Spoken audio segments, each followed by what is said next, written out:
Demand demand का मतलब आपको ऊपर बता दिया गया और वही यहां पर लिखा है डेफिनेशन का, customers willingness and ability to buy a product is demand. ठीक है, desire is just the willingness, desire demand नहीं होती, तो ख्वाहिश है ना एक। डिजायर को आप डिमांड तब तक नहीं कह सकते जब तक उस डिजायर के साथ अफोर्डेबिलिटी ना ज्वाइन हो जाए। डिमांड वर्सेस क्वांटिटी डिमांडेड, ये मैं फ़र्क बता रहा हूँ, पीछे से लेके चला हूँ। इस फ़र्क को भी आप लोगों ने बहुत अच्छे से समझने की कोशिश करनी है। Demand is just how many of an item a consumer is willing to buy, while quantity demanded is how many things a consumer want to buy at a specific price। Demand ये है कि हमारी product की कितनी मांग है market में, customer कितना कस्टमर खरीदना चाहता है हमारी प्रोडक्ट को, दैट्स ओवरऑल डिमांड। लेकिन हर स्पेसिफिक प्राइस पॉइंट के ऊपर अगर आपके पास डाटा हो तो हर स्पेसिफिक प्राइस पॉइंट की क्वांटिटी डिमांडेड आ जाएगी आपके पास। मिसाल के तौर पर मैं कहूँगा भाई ये मेरे पास जो है ना, ये कॉलम डिमांड का है, ये सारा 110 120 120 ये सारा ये डिमांड का कॉलम है कि इसके 80 के प्राइस पे 120 क्वांटिटी डिमांडेड है। अब डिमांड नहीं बोलूंगा। 60 की प्राइस पे क्वांटिटी डिमांडेड 140 है, 40 की प्राइस पे क्वांटिटी डिमांडेड 180 है, सही है, जबकि ये ओवरऑल डिमांड है। तो इसका मतलब ये हो गया कि जो पूरी लाइन बन रही है ना, ये कर्व, ये पूरा कर्व डिमांड कर्व कहलाता है, जिसका शेप इस तरह से होता है। कोई भी ग्राफ अगर आपका इनवर्स रिलेशन वाला है ना, तो उसका शेप इसी तरह से होगा। ठीक है, वो क्यों? मैथमेटिक्स पढ़ी होगी थोड़ी बहुत तो आपको आइडिया होगा इससे कि अगर मेरा एक कोऑर्डिनेट यहां पर है 100 और मिसाल के तौर पे 110, अगला कोऑर्डिनेट में नीचे एक तरफ गिर रहे हैं 100 से 80 पे आ रहे हैं, लेकिन दूसरी तरफ आगे बढ़ रहे हैं 110 से 120 पे जा रहे हैं। फिर अगला कोऑर्डिनेट फिर 20 से गिर रहे हैं 80 से 60 पे आ रहे हैं, लेकिन 120 से 140 पे जा रहे हैं। ठीक है, तो एक चीज गिर रही हो और दूसरी चीज बढ़ रही हो, मतलब इनवर्स प्रोपोर्शन है। इनवर्स प्रोपोर्शन का जो ग्राफ है वो डिक्लाइनिंग ही बनता है, वो ऐसा बनता है। और डायरेक्ट प्रोपोर्शन का ग्राफ ऐसा बनता है, जैसे सप्लाई का कर्व है कि जितनी प्राइस बढ़ेगी उतनी क्वांटिटी सप्लाई बढ़ेगी, जितनी प्राइस बढ़ेगी उतनी ज्यादा सप्लाई करना चाहेगा। तो ये सही है।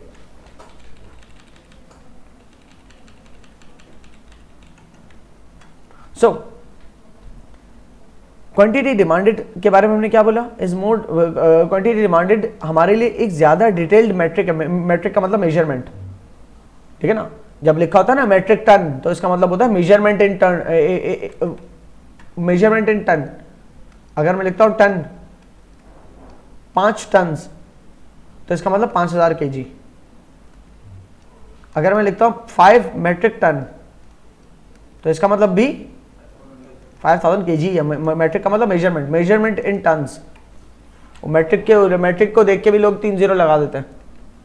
अब तब कभी एक मिसकंसेप्शन हो सकती है, क्या सोचते हैं मैट्रिक मिलियन को तो नहीं कहते ये, मैट्रिक का मतलब measurement. So quantity demanded is a more detailed measurement, क्योंकि डिमांड तो एक जनरल सा लफ्ज है कि भाई इसकी डिमांड कितनी है। अगर क्वांटिफाई करें ना चीजों को तो क्वांटिटी डिमांडेड बनती है हर प्राइस पॉइंट पे। ये एक ज्यादा डिटेल मेजर है क्योंकि बताता है नंबर ऑफ गुड्स डिमांडेड, कितने गुड्स डिमांड किए गए हैं उसकी quantity at specific price level. ठीक है, और कितने गुड्स डिमांड किए गए हैं नहीं बोलना चाहिए, कितने गुड्स डिमांड किए जाएंगे, बिकॉज ये ऑल्टरनेटिव है। अगर 100 का प्राइस लेवल रखा तो क्वांटिटी डिमांडेड 110 होगी। क्वांटिटीज कितनी डिमांड होगी? 110 पॉप्सिकल। पॉप्सिकल क्या है? वो आइसक्रीम टाइप की डंडी वाली होती है जो। अगर प्राइस 20 कर दिए तो क्वांटिटी डिमांडेड 250 हो सकती है। 60 प्राइस हो तो 140 हो सकती है quantities demanded. So this is the demand curve. अकेला डिमांड कर्व मार्केट का इक्विलिब्रियम पॉइंट नहीं बता सकता जब तक वो सप्लाई कर्व के साथ इंटरैक्ट ना करे। तो इंटरसेक्शन पॉइंट होता है वो इक्विलिब्रियम। बहरहाल ये डिमांड कर्व आप बना सकते हो इस डाटा को देख के। देखो जितनी प्राइसेस गिर रही है क्वांटिटीज डिमांडेड उतनी बढ़ रही हैं। इसके अंदर एक बहुत ही बोल्ड अजम्पशन भी है साथ ली हुई। आपको क्या ऐसा कैसे हो सकता है कि हमेशा बढ़े ही? तो भाई ये आप समझ लो, इकोनॉमिक्स से बहुत सारे कॉन्सेप्ट जो है ना पढ़ते हुए एक टर्म है वो याद रखना,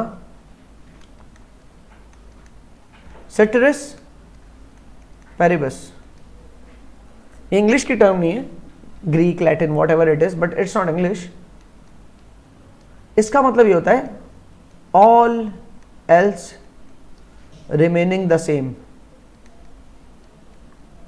कि एक इकॉनमी में कोई और फर्क ना आए, पॉप्सिकल की क्वालिटी भी सेम हो, कोई नया कॉम्पिटिटर भी ना आ रहा हो, हुकूमत की तरफ से गवर्नमेंट की तरफ से कोई इंटरवेंशन ना हो, कोई पॉलिसी ना आ जाए, कस्टमर्स की इनकम ना खत्म हो जाए, कंज्यूमर्स की इनकम ना खत्म हो जाए, सीजन चेंज ना हो जाए, कोई और रीजन, कोई और किस्म का चेंज ना हो, सिर्फ प्राइस चेंज हो रही है, बाकी सारी मार्केट रिमेनिंग द सेम, तो उस प्राइस चेंज होने पे फिर क्वांटिटीज डिमांडेड बढ़ेंगी। ठीक है, क्लियर हो रही है? वरना बंदा कहे ना कि मतलब अगर प्राइस चेंज हो रही है तो जरूरी है क्वांटिटी डिमांडेड बढ़ेगी, ऐसा हो सकता है कि ना बढ़े। मतलब क्या बेटा, मतलब ये है कि 100 से 80 तो हो गए प्राइस, लेकिन क्योंकि गर्मियों का मौसम चला गया, सख्त सर्दियां आ गई, तो अब शायद पॉप्सिकल की डिमांड ना हो, उतनी ना हो, तो हो सकता है आपने प्राइस गिराया फिर भी पॉप्सिकल की डिमांड गिर रही है। ठीक है ना, तो बेटा वो आप अदर देन प्राइस फैक्टर्स की बात कर रहे हो, और इधर हम प्राइस फैक्टर्स की बात कर रहे हैं, तो क्वांटिटी डिमांडेड जो प्राइस की वजह से गिरती या बढ़ती है ना, ठीक है, तो वो हम खाली कंसिडर करना चाह रहे हैं इधर, और इसमें हम जो है इसीलिए ये अजम्पशन ले रहे थे सेट्रिपस पेरिबस की, तो मतलब all else remaining the same. Economics इतना कॉम्प्लेक्स सब्जेक्ट हो जाता है दो चीज़ों को लेकर भी, तो अगर आप खुला छोड़ दो चीज़ों को और कोई अजम्पशन ना लो तो फिर तो आप कुछ कर ही नहीं सकते, पढ़ ही नहीं सकते इसको। हर कॉन्सेप्ट अपने आप से कॉन्ट्राडिक्ट कर जाएगा। आप कह रहे हो प्राइस गिराएंगे तो क्वांटिटी डिमांडेड बढ़ेगी, तो कोई दूसरा कहता नहीं अगर प्राइस गिराते हुए मौसम भी चला जाए उस चीज़ का तो क्वांटिटी डिमांडेड नहीं बढ़ेगी। आपने मोटे कपड़ों के प्राइसेस गिरा तो दिए लेकिन लोग नहीं खरीद रहे क्योंकि गर्मी आ गई। अब मैं क्या कर सकता हूँ इस पर, कोई कॉन्सेप्ट समझा ही नहीं सकते आप, तो असम्पशन बाउंड्रीज बनानी पड़ती है इकोनॉमिक्स के अंदर। वो बाउंड्रीज है सेट्रिपस पेरिबस कि all else remaining the same if only price changes, so what happens to the quantity demanded. Okay, तो ये बात मैंने ऊपर खाली आपको क्वांटिटी डिमांडेड और डिमांड के फर्क को समझाने के लिए एक पूरा ग्राफ बता दिया, हालांकि ये ग्राफ नीचे लॉ ऑफ डिमांड में समझाना चाहिए। ठीक है, लेकिन लॉ ऑफ डिमांड में पहुंचने से पहले क्वांटिटी डिमांडेड और डिमांड का फर्क आप समझ जाओ कि स्पेसिफिक प्राइस पॉइंट्स पे रहते हुए कितनी क्वांटिटीज डिमांड की जा रही हैं, उसके लिए लफ्ज हम क्वांटिटी डिमांडेड कहते हैं। ठीक है ना, demand is represented by the entire demand curve. Popsicle की डिमांड क्या है, तो ये तो पूरा कर्व बता रहे डिमांड कर्व के, पॉप्सिकल की डिमांड इस तरह से, ये पैटर्न है डिमांड का, लेकिन हर उस पैटर्न के अंदर हर डॉट, हर पॉइंट जो है वो क्वांटिटी डिमांडेड बता रहे हैं हर प्राइस के ऊपर। सही ना, तो डिमांड का लफ्ज तब यूज नहीं करेंगे जब प्राइस के हवाले से बात करेंगे, तो क्या लफ्ज यूज करेंगे, quantity demanded. Whereas quantity demanded is represented by individual points on the demand curve at every price level. So with respect to price जो भी हमारा वॉल्यूम या जो भी क्वांटिटीज डिमांड की जा रही है वो हमारी क्वांटिटीज डिमांडेड कहलाएंगी। Enough said on this. Law of demand क्या है, लॉ ऑफ डिमांड, डिमांड का जनरल उसूल क्या है, डिमांड का जनरल उसूल ये है प्राइस गिराओगे क्वांटिटीज डिमांडेड बढ़ेगी, प्राइस बढ़ाओगे क्वांटिटी डिमांडेड गिरेगी, यह है law of demand. So law of demand कहता है there is an inverse relation between price and quantity demanded. सही है, क्या मतलब, क्वांटिटी डिमांडेड जो है हमारी वो डिपेंड करती है प्राइस के ऊपर। मतलब जब प्रोडक्ट की प्राइस बढ़ाओगे बढ़ेगी तो क्वांटिटी डिमांडेड कस्टमर्स कम करेंगे, मतलब फॉल होगी, और जब प्राइस गिरेगी तो लोग ज्यादा क्वांटिटीज डिमांड करेंगे। ठीक है, दिस इनवर्स रिलेशन जो कि पीछे मैं बहुत दफा जिक्र कर चुका हूं, तो अब शायद बोरिंग लगेगा, लेकिन पीछे हर दफा आने वाली बात को मैं आगे इक्विलिब्रियम का टॉपिक भी आएगा, तो पीछे हम कितनी दफा बात कर चुके हैं। सही है, because that's the flow of teaching. So मैं इसको अभी थोड़ा स्किप आउट कर रहा हूँ, डिमांड कर्व भी बना के दिखा चुका हूँ मैं सेवरल टाइम्स। हाँ, यह है कि डिमांड कर्व के अंदर इस स्टेटमेंट को जरा देख लेते हैं, movement along a demand curve. Movement along a demand curve का मतलब रहते हुए कि डिमांड कर्व पे हुए, डिमांड कर्व के ऊपर रहते हुए अलग अलग points, they are called movement along the curve. अगर पूरा डिमांड ही स्विच हो जाए तो that would be called shift of demand, shift in demand, वो एक अलग केस है। तो जिस तरीके से आपने प्रोडक्शन पॉसिबिलिटी कर्व में पीछे पढ़ा था movement along the curve and shift in curve, वैसे डिमांड कर्व के अंदर भी पॉसिबल है कि आपकी डिमांड इतनी है, आगे जाके टॉपिक पढ़ोगे जिसमें डिमांड भी स्विच हो रही है, डिमांड शिफ्ट हो रही है आगे या पीछे। ठीक है, तो मिसाल के तौर पे आपकी जनरली डिमांड जो है ना ये वाइट कलर का कर्व है। ठीक है, आगे जाके एक चीज पढ़ोगे जिसमें आपका कर्व भी शिफ्ट हो रहा होगा, वो बात की बात है, लेकिन फिलहाल हम बात करें इसकी कि आपका ये डिमांड कर्व है जिसका नाम है डी नॉट, डी सिर्फ डी। ठीक है, इस डिमांड कर्व के ऊपर रहते हुए ये पॉइंट उठा लो, ये पॉइंट उठा लो, ये पॉइंट उठा लो, कोई भी उठा लो, तो हर पॉइंट पे एक प्राइस लेवल है और उस प्राइस लेवल के साथ रिलेट कर रही है कोई क्वांटिटी डिमांडेड। ठीक है, अगर मैं प्राइस को गिराऊंगा तो क्वांटिटी डिमांडेड बढ़ेगी। सही, प्राइस वहां से गिर के यहां पर इस पॉइंट पे आ गई, तो लेट्स सपोज ये P1 था, P2 पे चली गई प्राइस, P1 से P2 पे चली गई तो क्वांटिटी डिमांडेड यहां पर Q1 थी उससे Q2 पे चली जाएगी। ठीक है, तो ये जो हमारे प्राइस गिराने से क्वांटिटीज का बढ़ना, this is happening on the same demand curve, so we will call it movement along the curve, it is change in quantity demanded, it's not change in demand. पूरी डिमांड का pattern change नहीं हो गया, लोगों का taste change नहीं हो गया, प्रेफरेंस चेंज नहीं हो गया, सीजन चेंज नहीं हो गया कि आपका डिमांड ही बदल गई पूरी। ये डिमांड, आप उसी डिमांड कर्व के अंदर रहते हुए सिर्फ चेंज इन क्वांटिटीज हुआ है because of changes in price, that's why we call it movement along the curve.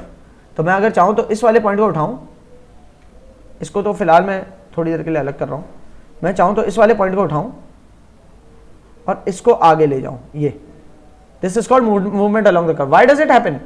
Because of price. Price बढ़ती जाएगी, देखो इसको अगर मैं अलग यहां से पहले निकाल लेता हूं, प्राइस अगर बढ़ेगी, अगर ये यहां खड़ा था तो प्राइस के बढ़ने से क्वांटिटीज कम होगी तो यहां पहुंचोगे, राइट। यहां था P1 से मिसाल के तौर पे यहां पर आ जाता है, मिसाल के तौर पे इस पॉइंट पे P3, ठीक है। तो क्या हो रहा है, ये प्राइस बढ़ी इतने स्टेप्स, जब प्राइस इतने स्टेप्स बढ़ेगी तो क्वांटिटीज ये थोड़ी रहेगी, क्वांटिटीज कम होगी, यहां पर आएगी। This is movement along the curve, सही।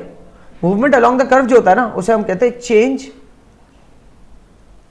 इन क्वांटिटीज डिमांडेड। अगर डिमांड का क्या, डिमांड कर्व के अंदर रहते हुए कोई चेंज आ रहा है तो चेंज इन क्वांटिटी डिमांडेड, लेकिन पूरे का पूरा डिमांड कर्व ही चेंज हो रहा है।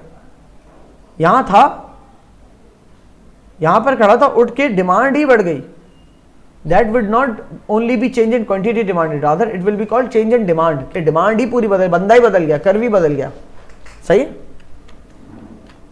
So movement along the curve एक डिमांड कर्व के अंदर रहते हुए ही होती है। अब वो मूवमेंट किस तरह की है, अगर प्राइस गिरने की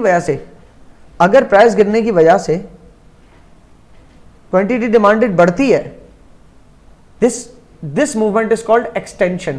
क्या? कि डिमांड खिंच गई, या एक्सपेंशन भी कहला सकते हो, डिमांड बढ़ गई। अगर प्राइस बढ़ने की वजह से क्वांटिटीज डिमांडेड गिरती है, दिस इज कॉल्ड कॉन्ट्रैक्शन। क्या? ठीक है ना। तो कॉन्ट्रैक्शन और एक्सटेंशन वो मूवमेंट्स है अलोंग द कर्व, एक कर्व के अंदर रहते हुए। तो कॉन्ट्रैक्शन इज अ, कॉन्ट्रैक्शन की बात करो, हाँ, contraction is a fall in demand, no, गलत जुमला, contraction is a fall in quantities demanded, ये सही जुमला है। Expansion is increase in demand, गलत जुमला, राइट जुमला क्या? Expansion is increase in quantities demanded, सही है। तो यहां पर क्या हो रहा है, अगर P1 से P2 पे चली जाती है प्राइस, मतलब यहां पर खड़ी थी P1 लेट्स सपोज $100 था, उससे $80 पे आगे प्राइस, तो P1 पे क्वांटिटीज डिमांडेड Q1 वाली थी, लेट्स सपोज 150 यूनिट्स, $100 पे 150 यूनिट्स क्वांटिटी डिमांडेड था। अगर 100 से $80 पे प्राइस आ जाता है तो 150 की जगह यूनिट ज्यादा अब डिमांड होंगे, क्वांटिटीज बढ़ गए डिमांडेड। तो जो एक्सटेंशन इन क्वांटिटीज डिमांडेड जो है वो क्या कहलाता है? एक्सटेंशन कहलाता है, एक्सपेंशन कहलाता है, ठीक है। और कॉन्ट्रैक्शन, ये दो जुमलों में लिखी हुई वाली बात। सेटस पेरिबस अज्यूम्ड, ये बार बार नहीं लिखा होगा, वो ना इकोनॉमिक्स से हर बुलेट पॉइंट के साथ ये लिखना चाहिए। सेटस पेरिबस, ये सब्जेक्ट के अंदर ही समझ लो, सेटस पेरिबस इज अज्यूम्ड। कोई भी चीज, कोई भी कॉन्सेप्ट समझ लो तो इसके अंदर सिर्फ वो कॉन्सेप्ट की चीजें चेंज हो रही है, बाकी सब रिमेनिंग द सेम। अब डिमांड में रहते हुए अगले टॉपिक पे आते हैं, individual demand versus market demand. Individual demand क्या होती है? एक कंज्यूमर की डिमांड, और मार्केट क्या होती है? उस प्रोडक्ट के तमाम कंज्यूमर्स की डिमांड को ऐड कर तो मार्केट डिमांड होती है, ठीक है।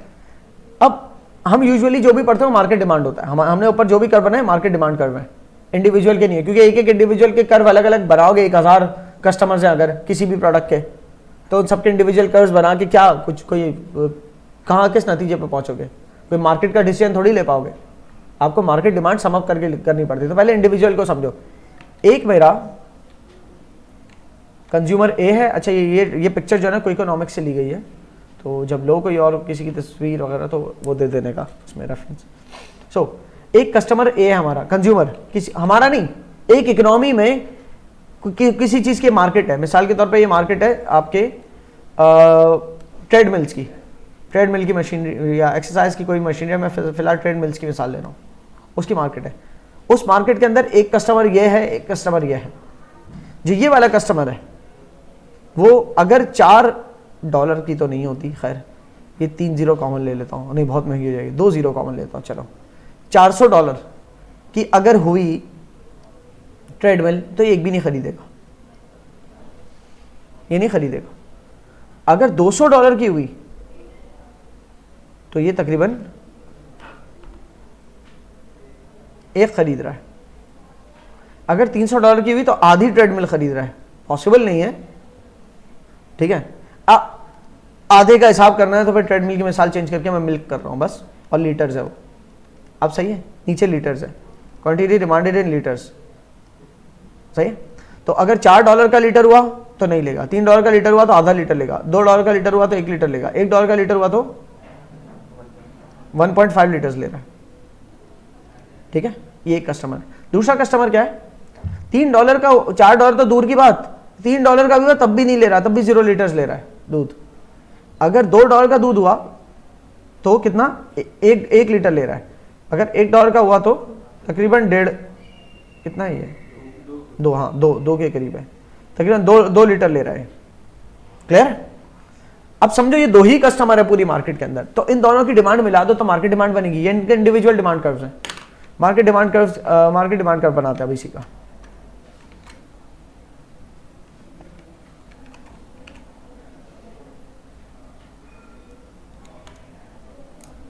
ठीक है जनाब, कि कहाँ से डिस्क्रिप्शन उठ के आ गया, इसको छोड़ो। अच्छा, दोनों की मिला के अगर देखते हम तो $4, $3, $2, $1 ये प्राइस पॉइंट्स थे हमारे। दोनों की अलग अलग क्या थी, अगर मैं ये वाला पूरा ग्राफ वहां लेके जाऊं, पहले तो ये टेबल को, पहले ये टेबल यहां पर बना के देखता हूं, क्योंकि हमें बनानी है मार्केट डिमांड अभी। तो ए और बी, $4 पे ए कितना ले रहा है, एक भी नहीं ले रहा, और बी तो ले ही नहीं रहा जाहिर है। $3 पे ए कितना ले रहा है, 0.5 लीटर्स, ठीक है। जबकि बी कितना क्वांटिटी डिमांड कर रहा है, 0 लीटर, 3 पे भी। उसके बाद $2 पे ए कितना, 1 लीटर क्वांटिटी डिमांड कर रहा है, और $2 पे बी भी 1 लीटर क्वांटिटी डिमांड कर रहा है। $1 पे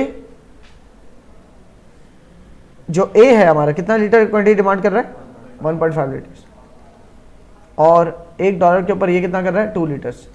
अच्छा, $0 के ऊपर ये जो है ना, $0 पे ए 2 लीटर डिमांड कर रहा है और बी 3 लीटर डिमांड कर रहा है, तो चलो इंडिविजुअल में तो हो सकता है कि मैं इससे ज़्यादा उठा ही नहीं सकता, मुफ्त में भी मिले तो मैं इससे ज़्यादा नहीं उठा सकता, यूँ कह लो, ठीक है। कोई बूढ़े ही होंगे, 2 लीटर से ज़्यादा नहीं उठा सकते। बहरहाल फिर भी उसूलन ये $0 पे यू कर्व कनेक्ट नहीं होना चाहिए, उसूलन ये कर्व यू बनना चाहिए। एक प्राइस पॉइंट इतना नीचे आ जाता है जिसके बाद इनफाइनाइट क्वांटिटी लेने के लिए तैयार है, तो क्वांटिटीज कुछ भी उठा लो, फिर सब आ रही है।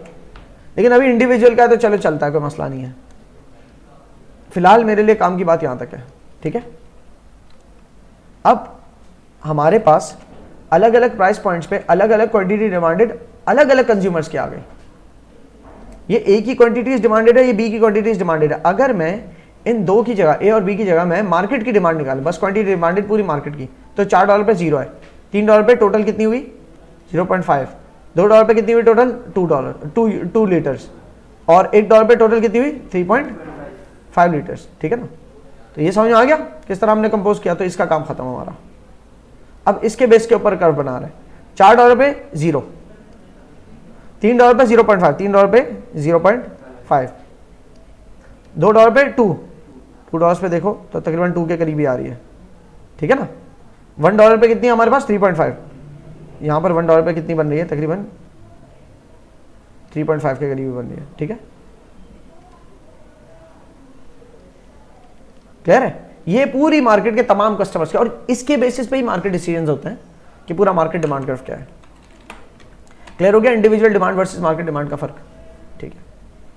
अब ये दोबारा से एक इलस्ट्रेशन है वही डिमांड कर्व की, हालांकि मैंने बताया पीछे बता दिया, हालांकि लॉ ऑफ डिमांड के बाद बताने वाली बात थी, तो कोई बात नहीं, पीछे हमने पॉप्सिकल की मिसाल से ले लिया, ये जूतों की मिसाल से ले लेते हैं।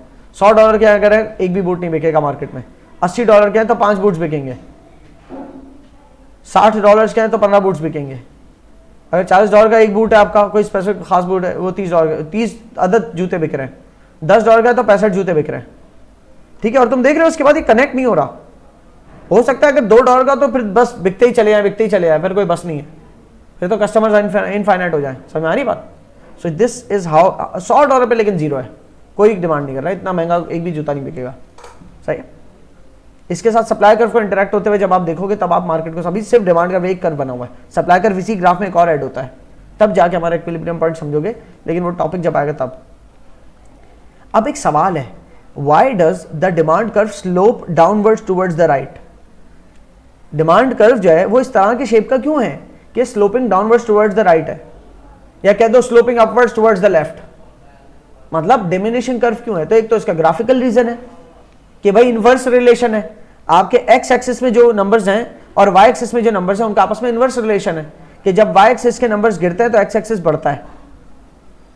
और करना मेरे जुमले पे, अगर मैं कोई और ग्राफ मैथ में पढ़ा रहा होता तो मैं जुमले में पहले एक्स एक्सिस बोलता, मैं कहता अगर एक्स एक्सिस के नंबर बढ़ रहे हैं तो वाई एक्सिस के गिरेंगे, क्योंकि मैथमेटिक्स में अमूमन एक्स एक्सिस पे आप इंडिपेंडेंट वेरिएबल और वाई एक्सिस पे डिपेंडेंट वेरिएबल रखते हो। लेकिन अगर वही बात यहां पर बोली ना मैंने कि अगर जूते ज्यादा बिकेंगे तो प्राइस कम होगी, तो ये समझ हजम नहीं होगी बात कि जूते जब ज्यादा बिकेंगे तो प्राइस कम नहीं, ज्यादा बढ़नी चाहिए। ज्यादा बिकते हुए जूते तो मार्केट से माल शॉर्ट होगा तो प्राइस बढ़नी चाहिए, तो कंफ्यूज हो जाएगा बंदा। तो इसी वजह से आप प्राइस से शुरू करोगे कि प्राइस इंडिपेंडेंट वेरिएबल है और जूते डिपेंडेंट वेरिएबल है, तो प्राइस गिरेंगे तो जूते ज्यादा बिकेंगे, प्राइस बढ़ेंगे तो जूते कम बिकेंगे। Understand? So starting with that कि ये एक इनवर्स रिलेशन है प्राइस वर्सेस क्वांटिटी डिमांडेड का, तो इसलिए sloping downwards towards the right है। तो एक तो ये ग्राफिकल रीजन लिख दिया, ठीक है। अब आते हैं प्रैक्टिकल रीजन की तरफ कि ये इनवर्स रिलेशन क्यों है। आपने कह दिया इनवर्स रिलेशन है इसलिए, अब सवाल ये है कि ये इनवर्स रिलेशन ही क्यों है, तो उसका जवाब दो वजूहात की बिना पर है, एक सब्स्टिट्यूशन इफेक्ट और एक इनकम इफेक्ट। सब्स्टिट्यूशन इफेक्ट समझो कि अगर आप नीचे अंदर मिसाल भी कोक की दी हुई है, अगर आप कोक डिमांड कर रहे हो, सही, कोक के प्राइस बढ़ जाते हैं अगर, तो आप कोक की मार्केट से निकल जाओगे, आप कोक की डिमांड से निकल जाओगे, आप पेप्सी डिमांड करोगे, सही। तो क्या हुआ कि अगर मिसाल के तौर पे $40 में ये कोक तो नहीं आती, $40 में क्या ले सकते हैं, ये रुपीज समझो, चलो for the time being rupees समझो तो हो जाएगा। अगर $40 के एक रेगुलर कोक है तो उसकी क्वांटिटी डिमांडेड मार्केट में कितनी है, 30 है। अगर कोक के प्राइस ऊपर चले जाते हैं, कहां तक, 40 से 60 पे चले जाते हैं, तो 60 पे प्राइस आने की वजह से क्वांटिटी डिमांडेड गिर के 15 पे आ गई। क्यों आई, सवाल ये है, इसलिए आई क्योंकि इसमें से बहुत सारे कस्टमर्स जो हैं वो दो वजूहात से भागे होंगे। एक वजह यह कि किसी को इससे बेटर सब्स्टिट्यूट मिल रहा है, वो निकल गया कि भाई मैं पेप्सी पी लूंगा, और कुछ जो इसलिए भागे होंगे कि यार अब हम कोक अफोर्ड नहीं कर सकते, ये महंगी हो गई है, सही ना। तो एक है सब्स्टिट्यूशन इफेक्ट और एक है इनकम इफेक्ट, कि किसी की इनकम में बैठ नहीं रही वो चीज, सही है। तो ये तो कोक पेप्सी की मिसाल लिखी थी इसलिए उसको यहां डिफाइन करने की कोशिश की मैंने। यहां पर जूतों की मिसाल लिखी हुई है, तो जूतों में भी ये बात करके देखते हैं, ठीक है। लेट्स सपोज मार्केट इक्विलिब्रियम यहां पर किसी इस पॉइंट पे होता, ठीक है, कि $40 के 30 जोड़ी जूते बिक सकते हैं। अगर प्राइसेस कम कर दी जाए, 40 से 20 पे ले आई जाए, तो एक्सटेंशन हो जाएगी क्वांटिटीज डिमांडेड में। कितने जोड़ी जूते, 45 जोड़ी जूतों की क्वांटिटीज डिमांड होगी। क्यों, क्योंकि वो लोग जो कोई और इन जूतों की जगह कोई और जूते खरीदते थे, उनको अब ये जूते ज्यादा बेटर सब्स्टिट्यूट लग रहे हैं, वो लोग उन जूतों की जगह इन जूतों के ऊपर शिफ्ट हो गए। एक सब्स्टिट्यूशन इफेक्ट, सब्स्टिट्यूट करना मतलब किसी को किसी से चेंज करना, राइट। तो वो उन जूतों को छोड़ के यहां आ गए। तो कुछ लोग तो ऐसे आए कि जो कुछ और खरीदे वो अब ये जूते खरीद रहे हैं, और कुछ लोग जो जूते ही नहीं खरीद पा रहे थे अब उनकी इनकम लेवल्स के ऊपर ये जूते आ गए, तो वो भी आए। तो मिल मिला के 15 जोड़ी जूतों की क्वांटिटी डिमांड में इजाफा हुआ। क्लियर है? So that's why this inverse relation happens, substitution effect और इनकम इफेक्ट। ये बहुत इंपॉर्टेंट है ये वाला पॉइंट, इसके बाकायदा सवालात बनते हैं आपके, और आप उस सवाल को डिफाइन कर सको ग्राफिकली पहले तो, कि इनवर्स रिलेशन एक सिंपल लाइन, मतलब by mathematic measurements if we see, so there's an inverse relation between price that is put on the y-axis and quantity demanded which is put on the x-axis. So due to that inverse relation, it is sloping downwards towards the right. And the reason for this inverse relation is because of two things. There are two reasons for this. Substitution effect, that if prices are going down, so more customers will demand the product because they find this a better substitute than something else because of lower prices. And there is an income effect because some customers who are not able to buy but who were willing to buy are now even able to buy because of the lower prices. So that's an income effect. किसी की income के अंदर इतनी जान नहीं थी कि वो खरीद पाता, उसकी इनकम नहीं बढ़ी। हाँ, अभी हम प्राइस सेट के रीजन से मत जाने कि उसकी इनकम बढ़ गई अगर, तो मार्केट की आपने कंडीशन चेंज कर दी, मार्केट की कंडीशन सेम है सारी, इनकम किसी की नहीं बढ़ी, उसकी इनकम उतनी है, लेकिन आपने प्राइसेस गिरा दिए तो उसकी इनकम के अंदर अफोर्डेबल हो गई। That's why it's called income effect. पता चला इनकम इफेक्ट को आप ऐसे समझा रहे हो किसी को आगे कि इनकम अगर कस्टमर की बढ़ जाए तो वो भी ले लेगा, अगर कस्टमर की इनकम बढ़ जाएगी तो वो 40 का ही ले लेगा ना। हम बोल रहे हैं इनकम नहीं चेंज हुई, वो सेक्टर्स पैरेबस का मतलब सारी चीजें सेम है। आपने 40 से 20 पे कर दिए प्राइस, तो उसकी इनकम के अंदर अब वो अफोर्डेबल हो रहे हैं।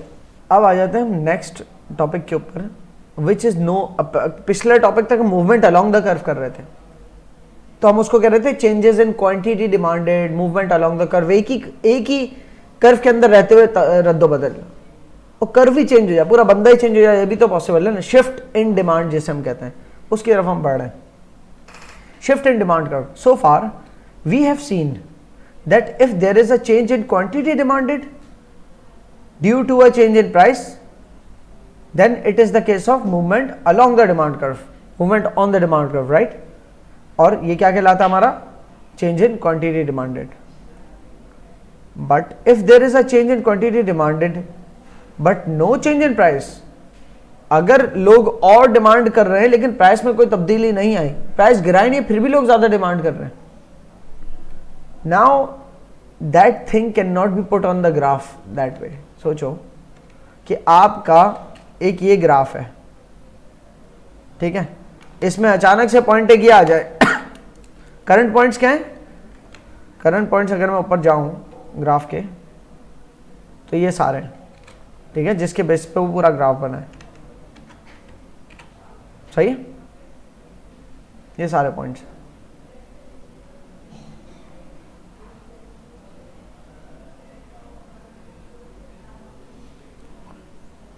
$100 है तो 0 क्वांटिटी डिमांडेड, $80 है तो 5 क्वांटिटी डिमांडेड, ठीक है, इस तरह से करके $10 है तो 65 है क्वांटिटी डिमांडेड, जो कि यहाँ पर आ रही है, ठीक है। अब किसी एक प्राइस पॉइंट पे $40 है मिसाल के तौर पे, क्वांटिटी डिमांड कितनी 30 है, अगर $40 पे ही क्वांटिटी डिमांडेड 50 भी हो जाए तो एक डॉट पता है कहाँ जाएगा? $40 पे 50, उस डॉट को इस ग्राफ से कैसे मिलाएंगे? ऐसे करके तीर निकाल लेंगे? नहीं। ऐसे करके घुमा के लाएंगे? बिल्कुल भी नहीं। ऐसे करके घुमा के लाने का मतलब है ये भी एक पॉइंट है, ये भी एक पॉइंट है, ये भी एक पॉइंट है, जो कि नहीं है। हर प्राइस लेवल के ऊपर पॉइंट चेंज हो गए। अगर कि कल तक 100 पे 0 क्वांटिटी डिमांडेड थी, अब 100 पे भी क्वांटिटी डिमांडेड है, कितनी है? मिसाल के तौर पे 100 के ऊपर 20 है क्वांटिटी डिमांडेड, 80 पे 25 है, 60 पे 35 है। तो अब देख रहे हो इस कर्व के ऊपर काम नहीं होगा, अब एक और कर्व बनाना पड़ेगा, सही है। 100 पे क्वांटिटी डिमांडेड 20, 100 के ऊपर 20 का मतलब ये, 80 पे 25, 80 प्राइस लेवल पे 25 का मतलब ये, 60 पे 35, 60 के ऊपर 35 का मतलब यहां, समझ आ रही है? So new curve is happening. So this change, price change हुए नहीं है, 80 के 80 प्राइस है। कल तक अगर एक ऑल्टरनेटिव हमारे पास 5 था क्वांटिटी डिमांडेड, अब क्वांटिटी डिमांडेड का दूसरा ऑल्टरनेटिव 25 है। ये कैसे हो सकता है? प्राइस चेंज हुए नहीं है, फिर भी डिमांड कैसे बढ़ गई? Something other than price, other than price के कोई फैक्टर चेंज हुआ है, मतलब अब मार्केट कंडीशंस में कुछ तब्दीली आई है, लोगों के इनकम लेवल्स बढ़ गए, या कोई आपने एडवर्टाइजमेंट इतनी अच्छे सेलिब्रिटी को से करा दी थी कि उसकी वजह से जो है लोग आ रहे हैं, प्राइस आपने नहीं कम किए फिर भी लोग ज्यादा आ रहे हैं, या आपने जिस बंदे को उसकी फोटोग्राफी करके आपने ये अपनी प्रोडक्ट को सेल करने के लिए एडवर्टाइज किया था, उस बंदे ने सेंचुरियां मार दी 3 मैचेस में, 3 लगातार, तो अब वो अट्रैक्शन उसने गेन की, तो उसके एडवर्टाइजमेंट्स ने भी अट्रैक्शन गेन की, तो उससे आपकी प्रोडक्ट ने भी अट्रैक्शन गेन की, तो प्राइस वही आपका, फिर भी लोग ज्यादा मांग रहे हैं। गवर्नमेंट ने टैक्सेस कम कर दिए तो लोगों की डिस्पोजेबल इनकम बढ़ गई, जो उनके हाथ में बचे, तो अब वो ढूंढ रहे हैं क्या खरीदें, तो हर चीज की डिमांड बढ़ गई, समझ आ रही है? तो this is not just the case of change in quantity demanded. ये देखने में सिर्फ क्वांटिटी डिमांडेड आपको लग रही है, नहीं भाई, डिमांड का पैटर्न ही पूरा चेंज हो गया। This is not just change in quantity demanded, this is the case of change in demand. ये पूरी डिमांड चेंज हुई है, सिर्फ क्वांटिटीज डिमांडेड चेंज नहीं हुई। एंड चेंज इन डिमांड को हम शिफ्ट्स का नाम भी देते हैं।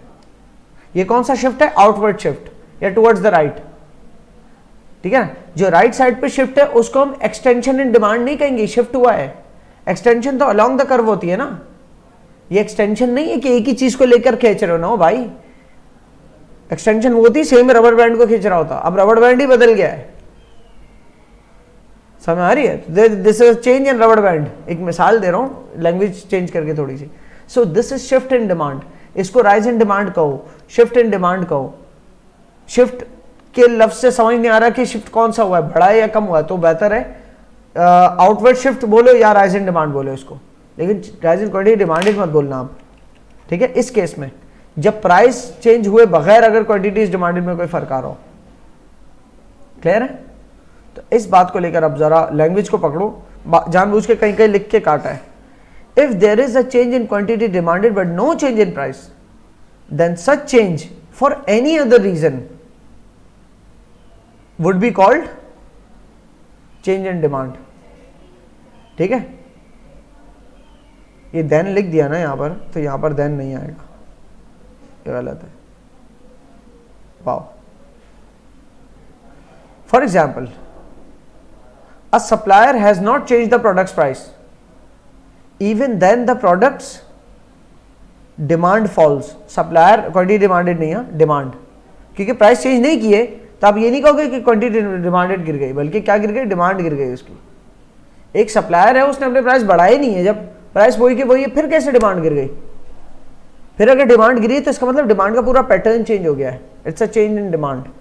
क्यों हुआ होगा? सीजन चला गया होगा, सप्लायर ने अपने प्राइस नहीं बढ़ाए फिर भी लोग नहीं खरीद रहे, सीजन चला गया। या मे बी स्पोर्ट्स शॉप के अंदर बहुत सारे टी शर्ट्स है टीम के, अचानक से डिमांड गायब हो गई क्योंकि टीम हार गई, क्वालिफायर्स हार गई, टूर्नामेंट से बाहर हो गई, सही? दिस कैन हैपन ना, that would be called change in demand. और कौन सा चेंज है? ये वाला फॉल, ठीक है। तो the fall in demand cannot move along the same previous demand curve because only one factor is changing। सिर्फ डिमांड चेंज हो रही है, प्राइस तो वही के वही है सारी। जब दोनों फैक्टर चेंज होते हैं तो फिर आप मूव अलॉन्ग द कर्व कर सकते थे। अभी सिर्फ डिमांड गिर रही है, प्राइस वहीं के वहीं खड़ी थी सारी, प्राइस में कोई तब्दीली लेके नहीं आया। एक होता ना प्राइस बढ़ रहे थे तो डिमांड गिरती, तो हम कहते हैं कि प्राइस बढ़ने की वजह से जो क्वांटिटी डिमांडेड गिर रही है उसको उसी कर्व के अंदर हम प्लेस कर सकते हैं, लेकिन प्राइस वहीं की वहीं है, कोई चेंजेस नहीं है और क्वांटिटी डिमांड गिर रही, तो फिर हमें कर्व को शिफ्ट करना पड़ेगा। A new demand curve will need to be made, ठीक है। अब यहां पर एक फॉल इन डिमांड का केस है कि पॉप्सिकल की डिमांड को लेकर हमारे पास ये डाटा था पहले, फर्स्ट कॉलम था पहले सिर्फ, ठीक है, इतना डाटा था पहले, ये प्राइस लेवल्स थे, ठीक है ना, और ये पॉप्सिकल की क्वांटिटी डिमांडेड थी। अब यही प्राइस लेवल है और क्वांटिटी डिमांडेड चेंज हो गई हो, पॉप्सिकल की क्वांटिटी डिमांडेड क्यों चेंज हो सकती है? डिमांड क्यों चेंज हो सकती है? ऑफ सीजन हो गया, तो ये शिफ्ट का केस है। अब सेम 100 के ऊपर रहते हुए पहले 110 पॉप्सिकल्स की पर डे डिमांड थी, अब सिर्फ 60 पॉप्सिकल्स की पर डे डिमांड है, क्वांटिटी डिमांडेड सिर्फ 60 है। तो फिर ये जो चेंज आया, this change will be called change in demand. And this one, ये कौन सा वाला चेंज है? फॉल है, तो इस चेंज को फॉल इन डिमांड कह दो। चलो change in demand, change in demand से क्लियर नहीं हो रहा तो चलो फॉल इन डिमांड कह दो, ठीक है। दिस, ये जो सारा चेंज हो रहा है ये चेंज इन QD, जबकि ये जो सारा चेंज हो रहा है ये क्या है? चेंज इन, जी नहीं, ये भी चेंज इन QD है। ये सारा चेंज जो इस कॉलम में हो रहा है चेंज इन QD, जो उस कॉलम में हो रहा है चेंज इन QD। यहां से वहां जो चेंज हो रहा है, समझे, ये जो चेंज हो रहा है ये है चेंज इन D।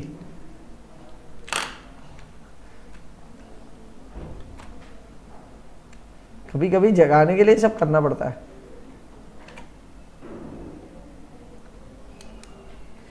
सो उस चेंज को हम इस कर्व के अंदर, पहले पिछला कर्व ये ब्लू वाला था, अब हर प्राइस लेवल पे रह के 100 के प्राइस लेवल पे रह के, पहले कितनी थी? 110 थी क्वांटिटी डिमांडेड, अब क्या 100 के प्राइस पे लेवल पे रहते हुए सिर्फ 60। अच्छा, इस ग्राफ को देखना, ये 50 से शुरू किया है। लॉजिकल अगर बनता ना तो आप सोचते कि 110 अगर यहाँ है तो आधा 60 का यहाँ पर मिलता, लेकिन भाई वो तब होता है जब ग्राफ जीरो से शुरू होता। कभी कभी आप चाहो तो ऐसा कर सकते हो कि आप शुरू का हिस्सा कुछ जो है ना, जो स्टार्टिंग का कुछ बाउंड है वो स्किप कर दो, आप इसका जो है ना एक लिमिट सेट कर दो, स्टार्टिंग लिमिट सेट कर दो, ठीक है ना, upper bound lower bound set करते हैं वैसे। तो इसकी स्टार्टिंग लिमिट सेट कर दी आपने कि 50 से ग्राफ स्टार्ट हो, डजंट मैटर, इसलिए क्या है ताकि इट लुक्स गुड, वरना बहुत आगे से आगे स्टार्ट होता, ठीक है ना, वरना कर्व बहुत आगे होते हैं पैरेलल। सो ये नया कर्व बन गया, राइट। और ये नया कर्व इन कोऑर्डिनेट्स को लेकर बना है। 100 की प्राइस पे 60, 80 की प्राइस पे क्वांटिटी डिमांडेड 70 पे चली गई, राइट। इसी तरीके से राइज इन डिमांड का केस है। राइज इन डिमांड किससे डिनोट करते हैं? Shift outwards towards the right, right side पे शिफ्ट होती है। ये कब हुई होगी? हाँ, सीजन आ गया, ठीक है ना, सीजन आ जाने के ऊपर है ये। अच्छा, ये इसका मतलब ये था पहले सीजन नहीं था, चलो ये सीजन आ जाने पे ना करो, इसको ये कह दो कि अदर फैक्टर्स क्यों चेंज कर रहा है। हाँ, अदर फैक्टर्स चेंज करने, सॉरी सेम प्राइस लेवल पे, हाँ सही है, क्वालिटी इंप्रूव हो गई, एडवर्टाइजमेंट्स अच्छी हो गई, सही है। आपकी पॉप्सिकल से जो है ना, फॉर एग्जाम्पल को है जो ओवरवेट लोग हैं वो अपना वेट कट कर पा रहे हैं, आपकी पॉप्सिकल जो है ना ग्रीन टी का काम कर रही है, बस सही है, फिर तो डिमांड ही डिमांड है। या आपकी पॉप्सिकल में जो स्टार आपने जिसको वो किया था, जिस सेलिब्रिटी को या किसी भी एक नॉर्मल से बंदे को आपने जो है ना एडवर्टीजमेंट या ब्रांड एम्बेसडर बनाया था, कल को वो स्टार बन गया बड़ा, सही है। कहाँ किसी के ड्रामे चल रहे हैं और आपकी सेल बढ़ रही है, सही है, हो सकता है ना, बिकॉज अदर रीजन में तो अब कुछ भी आ सकता है। ऐसा भी तो हो सकता है कि आपका कॉम्पिटिटर बंद हो गया तो उसकी भी डिमांड आपकी तरफ शिफ्ट हो गई, सही है। कोला नेक्स्ट की सेम प्राइस लेवल पे रहकर अचानक से डिमांड क्यों बढ़ गई? वो राइज इन डिमांड है, और वो इंक्रीज, वो एक्सटेंशन इन क्वांटिटी डिमांडेड नहीं है, उसने प्राइस थोड़ी चेंज की, बल्कि बढ़ा दिए होंगे मेरे ख्याल से तो। लेकिन चलो सेम प्राइस भी रखो, सेम प्राइसेस पे और इतना सारा मार्केट का इन्फ्लक्स हुआ, कैसे हुआ? कस्टमर इतना क्यों आया? क्योंकि किसी दूसरे कॉम्पिटिटर्स का बाइकआउट कर दिया कस्टमर्स ने, कि वो जो है ना, अगर किसी भी, फॉर एग्जाम्पल मैकडोनल्ड्स ने एक स्टेटमेंट दी थी, ठीक है, एक स्टेटमेंट नहीं, मैकडोनल्ड्स ने फ्री मील्स दिए थे उनको, जो इसराइल के सोल्जर्स हैं उनको फ्री मील्स ऑफर किए थे, तो उससे क्या इंपैक्ट पड़ा मिडिल ईस्ट मार्केट में, मुस्लिम वर्ल्ड के अंदर, इस पर क्या इंपैक्ट पड़ा? मैकडोनल्ड्स का बाइकआउट शुरू। तो जो मैकडोनल्ड्स के जो कॉम्पिटिटर्स कहीं भी, जैसे पाकिस्तान में कराची में रहते हो, अगर हम कबाब चीज़ की बात करूं तो कबाब चीज़ फ्राइड चिकन की सेल में बहुत इजाफा हो गया, हालांकि उसके प्राइसेस तो वही है। Why was that increase? Other than price reason क्या था कि कॉम्पिटिटर की प्रोडक्ट्स से बाइकआउट होना शुरू हो गया, सब सारी डिमांड, सही। So this would be a case of shift towards the right, सही है। But don't mistakenly call it extension, extension with on the curve होती है। ये जो इस ब्लू डॉट से उस ब्लू डॉट पे जा रहे हैं ना, increase in quantities demanded, that is extension. इसको इस तरह से समझने का मतलब ये सप्लाई कर्व आप यूं समझोगे, अब बिल्कुल यही सारी एक्सप्लेनेशन सप्लाई कर्व की है, ठीक है। अच्छा, अब यहाँ पर कुछ रीजनिंग है, इन रीजंस को आप पढ़ लोगे ना, आपको पढ़ने में बड़ा मजा आएगा। I am not telling you, एक दो बताता हूँ। जैसे कि आपकी राइज इन मार्केट डिमांड कैसे हो सकती है, मार्केट की डिमांड बढ़ कैसे सकती है चीज़ों, शिफ्ट टुवर्ड्स द राइट। अगर आपके मिसाल के तौर पे लोग इनकम टैक्सेस में के अंदर रिडक्शन आई हो, ठीक है ना, इनकम टैक्सेस कम होने से क्या होगा? लोगों के पास इनकम बढ़ जाएगी, डिस्पोजेबल इनकम में इजाफा कि वो खर्च कर सकते हैं मजीद, तो आपके प्रोडक्ट और खरीदेंगे। इसके अलावा आपके एक कॉम्पिटिटर ने अपने प्राइसेस बढ़ा दिए लेकिन आपने नहीं बढ़ाए, तो उसका कस्टमर आपके पास आ जाएगा। याद है सब्स्टिट्यूशन इफेक्ट, उसने प्राइसेस बढ़ाए तो उसके प्राइसेस बढ़ने से क्वांटिटी डिमांडेड कम हुई, उसके लिए मूव अलोंग द कर्व था। लेकिन जो क्वांटिटी डिमांडेड कम हुई, आपके पास तो बिना प्राइस कम किए आवाम आ गई सारी, आपके लिए वो शिफ्ट का केस है, ठीक है। उसके लिए सब्स्टिट्यूशन इफेक्ट था, जो कस्टमर छोड़ के भागा कि उसने प्राइस बढ़ा दिया तो लोगों को आप एक सब्स्टिट्यूट के तौर पे नजर आए, तो उसको छोड़ के आपको आपकी बाय कर रहे हैं। तो आपका जो कॉम्पिटिटर सब्स्टिट्यूट था, उसका कस्टमर अगर आपके पास आ गया तो ये भी आपका राइज इन डिमांड का केस बनेगा, ठीक है। Fall in the price of complements, ये बहुत अच्छा जुमला है। Fall in the price of complements का मतलब ये हो गया कि अगर मिसाल के तौर पे बात करते हैं कि एक कंपनी है मेडिजाइन, ग्लूकोमीटर बनाती है, एक कंपनी है इजी ग्लूको, वो भी ग्लूकोमीटर बनाती है। इजी ग्लूको और मेडिजाइन दोनों के प्राइस लेवल्स, लेट्स सपोज मेडिजाइन जो है वो अगर 3000 की प्रोडक्ट है और इजी ग्लूको 2500 की प्रोडक्ट है, लेकिन उस ग्लूकोमीटर के अंदर एक स्ट्रिप लगती है जो ग्लूकोज टेस्टिंग के लिए होती है, प्रिक करते हैं, ब्लड लेते हैं और वो टेस्ट करते हैं ग्लूकोज, ठीक है ना। तो ब्लड ग्लूकोज टेस्ट करने के लिए हर टेस्ट के लिए एक पिन का इस्तेमाल होता है जो हर नए टेस्ट के लिए फ्रेश पिन डालता है, और एक स्ट्रिप का इस्तेमाल होता है। वो जो स्ट्रिप है ना वो कॉम्प्लीमेंट्री प्रोडक्ट है। अगर कॉम्प्लीमेंट्री प्रोडक्ट सस्ती होगी ना जिसकी, तो उसकी डिमांड बढ़ सकती है। हो सकता है मेडिसिन इटसेल्फ प्रोडक्ट तो 3000 की, लेकिन उसकी जो स्ट्रिप्स है वो बहुत सस्ती हो, तो लोग वो ज्यादा लें। एक और अच्छी मिसाल चेंज इन डिमांड की, अगर पेट्रोल गाड़ी के लिए कॉम्प्लीमेंट्री प्रोडक्ट है, पेट्रोल महंगा हो गया तो गाड़ी की डिमांड गिर जाएगी। क्यों? क्योंकि आप कह रहे हो गाड़ी की डिमांड क्यों गिर रही है, मैंने तो प्राइस नहीं बढ़ाए, फिर क्यों गिर रही है? प्राइस ना बढ़ाने पे गिर रही है, तो ये तो पहली बात फॉल इन डिमांड का केस है, शिफ्ट है। और क्यों गिर रही है वजह, ये फिर भी चलो शिफ्ट का केस है, लेकिन हो क्यों रहा है? क्योंकि आपका एक कॉम्प्लीमेंट्री प्रोडक्ट है पेट्रोल, वो पेट्रोल बहुत महंगा हो गया है, तो अब लोग इसलिए गाड़ियां नहीं ले रहे, क्योंकि गाड़ी लेके पेट्रोल पे चलानी है, पेट्रोल ही महंगा हो गया। तो प्रिंटर और पेपर्स का भी यही है कि अगर पेपर्स इतने एक्सपेंसिव हो जाए कि लोग प्रिंट करना ही छोड़ दे, बल्कि टैबलेट्स खरीद लें उसमें पढ़े, तो पेपर महंगा होना, पेपर एक कॉम्प्लीमेंट्री गुड है, पेपर महंगा होने की वजह से प्रिंटर नहीं बिक रहे। आप सोच रहे हो यार मैं तो प्राइस प्रिंटर के बढ़ाई नहीं फिर भी नहीं बिक रहा है, वो पेपर महंगा हो गया, या पेपर सस्ता हो गया तो अब प्रिंटर्स बिक रहे हैं, ठीक है ना। कल तक जो ऑनलाइन रीडिंग करते थे वो भी फिजिकल पे आ गए, मतलब प्रिंट करके पढ़ना शुरू हो गए। This was the case of shifts in the demand curve, ठीक है।